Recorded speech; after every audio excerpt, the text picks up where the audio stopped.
Marc, chapitre 15. Dès le matin, les principaux sacrificateurs tinrent conseil avec les anciens et les scribes et tout le Sanhédrin, et après avoir lié Jésus, ils l'emmenèrent et le livrèrent à Pilate. Pilate l'interrogea. « Es-tu le roi des Juifs ?» Jésus lui répondit, « Tu le dis. » Les principaux sacrificateurs portaient contre lui plusieurs accusations. Pilate l'interrogea de nouveau, « Ne réponds-tu rien? Vois de combien de choses il t'accuse. » Et Jésus ne fit plus aucune réponse, ce qui étonna Pilate. À chaque fête, il relâchait un prisonnier, celui que demandait la foule. Il y avait en prison un nommé Barabbas avec ses complices, pour un meurtre qu'il avait commis dans une sédition. La foule, étant montée, se mit à demander ce qu'il avait coutume de leur accorder. Pilate leur répondit, « Voulez-vous que je vous relâche le roi des Juifs ?» Car il savait que c'était par envie que les principaux sacrificateurs l'avaient livré. Mais les chefs des sacrificateurs excitèrent la foule, afin que Pilate leur relâchât plutôt Barabbas. Pilate, reprenant la parole, leur dit, « Que voulez-vous donc que je fasse de celui que vous appelez le roi des Juifs ?» Ils crièrent de nouveau, « Crucifie-le » Pilate leur dit, « Mais quel mal a-t-il fait ?»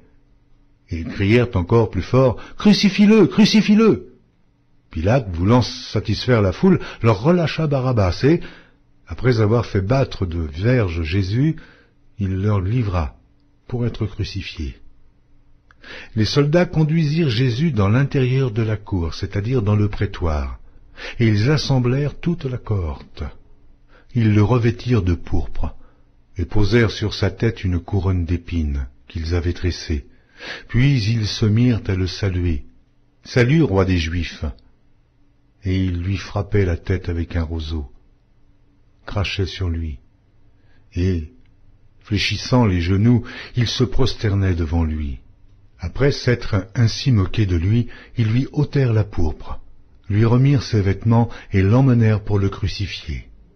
Ils forcèrent à porter la croix de Jésus un passant qui revenait des champs, Simon de Cyrène, père d'Alexandre et de Rufus, et ils conduisirent Jésus au lieu nommé Golgotha, ce qui signifie lieu du crâne. Ils lui donnèrent à boire du vin mêlé de myrrhe, mais il ne le prit pas. Ils le crucifièrent et se partagèrent ses vêtements en tirant au sort pour savoir ce que chacun aurait. C'était la 3e heure quand ils le crucifièrent. L'inscription indiquant le sujet de sa condamnation portait ces mots, « Le roi des Juifs ». Ils crucifièrent avec lui 2 brigands, l'un à sa droite et l'autre à sa gauche. Ainsi fut accompli ce que dit l'Écriture. Il a été mis au nombre des malfaiteurs.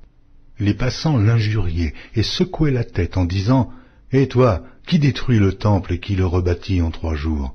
Sauve-toi toi-même en descendant de la croix. » Les principaux sacrificateurs aussi, avec les scribes, se moquaient entre eux et disaient, « Il a sauvé les autres, et il ne peut se sauver lui-même. Que le Christ, le roi d'Israël, descende maintenant de la croix, afin que nous voyions et que nous croyions. » Ceux qui étaient crucifiés avec lui l'insultaient aussi. La 6e heure étant venue, il y eut des ténèbres sur toute la terre, jusqu'à la 9e heure.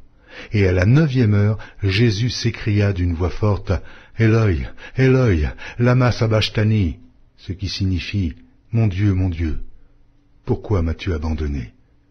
Quelques-uns de ceux qui étaient là, l'ayant entendu dire, « Voici, il appelle Élie. » Et l'un d'eux courut remplir une éponge de vinaigre, et l'ayant fixé à un roseau, il lui donna à boire en disant, « Laissez, voyons si Élie viendra le descendre. » Mais Jésus, ayant poussé un grand cri, expira. Le voile du temple se déchira en 2, depuis le haut jusqu'en bas. Le centenier qui était en face de Jésus, voyant qu'il avait expiré de la sorte, dit, « Assurément, cet homme était fils de Dieu. » Il y avait aussi des femmes qui regardaient de loin.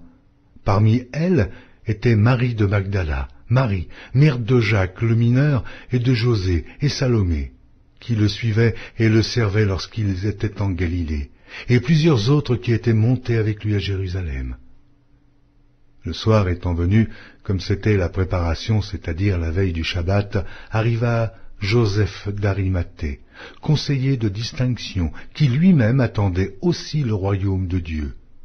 Il osa se rendre vers Pilate pour demander le corps de Jésus. Pilate s'étonna qu'il fût mort si tôt, fit venir le centenier et lui demanda s'il était mort depuis longtemps. S'en étant assuré par le centenier, il donna le corps à Joseph. Et Joseph, ayant acheté un linceul, descendit Jésus de la croix, l'enveloppa du linceul et le déposa dans un sépulcre taillé dans le roc. Puis il roula une pierre à l'entrée du sépulcre. Marie de Magdala et Marie, mère de José, regardaient où on le mettait.